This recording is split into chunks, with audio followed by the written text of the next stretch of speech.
Halo guys, kembali lagi ke YouTube channel aku dan Juju. Nah sekarang aku tuh mau ceritain tentang bagaimana tips and trick untuk punya anak pada saat PPDS. Tapi sebelumnya jangan lupa follow.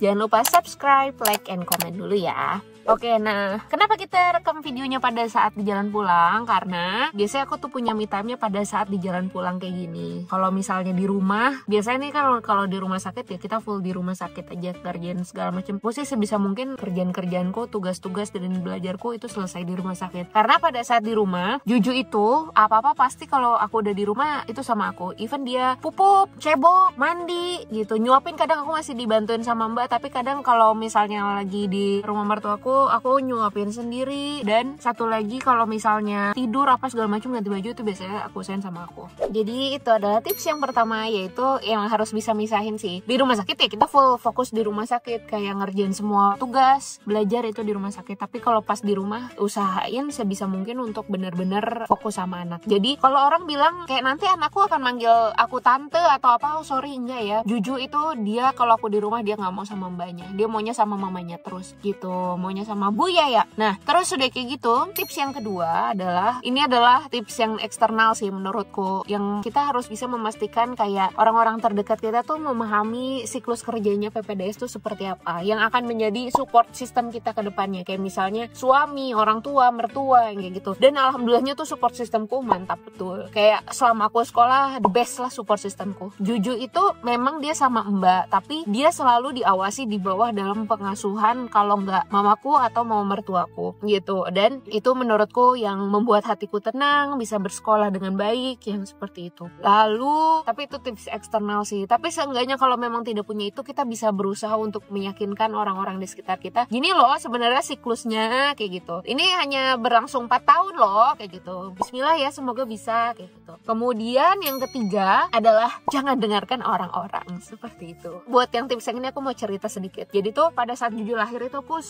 baru menjalani 3 semester. Sedangkan Omjin itu ada 9 semester. Ya enggak? Ya Omjin itu ada 9 semester. Otomatis kan aku masih ada utang 6 semester lagi untuk menjalani sisanya. Masih 2 kali lipat dari yang sudah aku jalani. Nah, tapi pada saat itu Juju tuh pas aku masuk itu umurnya masih 1,5 bulan.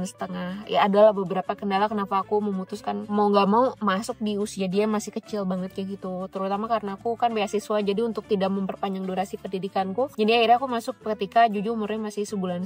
Ada sesuatu lah, tolong jangan dijudge netizen. Dan pada saat itu ketika Juju umur segitu dan aku masuk, berarti kan aku masih menyusui kondisinya. Orang-orang pada saat itu bilang kayaknya nanti baru sebulan masuk atau 2 minggu masuk asinya bakalan berhenti deh kayak gitu. Dan aku memutuskan aku tidak akan mendengarkan kalian semua. Aku tidak mau anakku harus dapat ASI. Dan ya itulah, jadi akhirnya aku memutuskan pokoknya mindset aku harus ini, anak harus dapat ASI kayak gitu. Aku pasti bisa, orang bisa ngucur ASInya deres, masa aku nggak bisa gitu. Dan yang tips yang selanjutnya adalah lakukan hal-hal yang menyenangkan buat kita selama kita menjalani residen. Menyusui, punya anak berat, PPDS berat, dikombinasi dua-duanya itu sangat amat berat. Jadi lakukan hal-hal yang menyenangkan buatku pada saat itu adalah makan. Aku bisa makan sehari 5 kali isinya nasi sama lauk kayak gitu. Tapi yang penting bagus-bagus aja sehingga outcome-nya ASIku banyak, dan alhamdulillah sih aman-aman aja, gak ada sakit kenapa-napa pada saat PPDS. Kemudian itu tips yang keempat. Dan tips yang kelima, mungkin ya ini kadang pasti banyak pro dan kontra ya. Menurutku tips yang kelima, menangislah saat kita ingin menangis dan marahlah saat kita ingin marah. Mungkin gak semua orang suka sama tips yang ini, karena aku tipe orang yang ketika aku gak suka aku akan ngomong, dan ketika aku marah aku akan marah di depan orang. Aku bukan gak enakan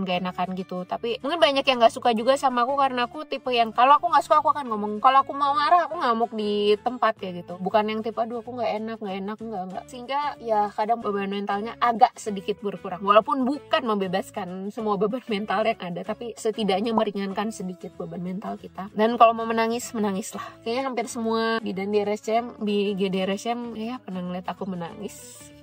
Tips yang selanjutnya itu adalah istirahat kalau kita bisa istirahat. Ini kebetulan aku sebenarnya bawa mobil karena kemarin abis jaga dan barangku lagi ketinggalan di rumah sakit banyak. Tapi biasanya tuh aku kebanyakan mayoritas aku tuh naik MRT atau LRT. MRT kalau pas lagi di rumah mamaku, atau LRT kalau pas lagi di rumah mertuaku. Nah kalau misalnya naik MRT tuh aku bener-bener bisa tidur dari ujung Bundaran HI baru bangun lagi pas di Lebak Bulus. Dan itu bener-bener bisa quality sleep, high quality sleep. Jadi lumayan bisa membantu kita. Tapi aku aku juga bingung ya, kadang ini sebenarnya kalau masuk logika sih sebenarnya ini capeknya di luar nalar, tapi kok bisa bangun. Menurutku lama-kelamaan tubuh kita tuh akan adaptasi sih. Lama-kelamaan gak bakalan ngantuk-ngantukan lagi karena badan kita adaptasi. Mungkin sementara sekian tips and trik dari aku. Semoga bisa membantu dan bikin semangat para moms yang lagi menjalani residensi atau mau menjalani residensi. Tidak ada yang tidak mungkin. Semua orang boleh bermimpi dan jangan menghujat aku. Ya, mungkin tips yang bisa diaplikasikan silakan diaplikasikan. Kalau yang merasa gak sesuai ya sudah, didengarkan saja. Oke, jangan lupa subscribe, like, and comment supaya aku makin semangat bikin kontennya. Bye bye.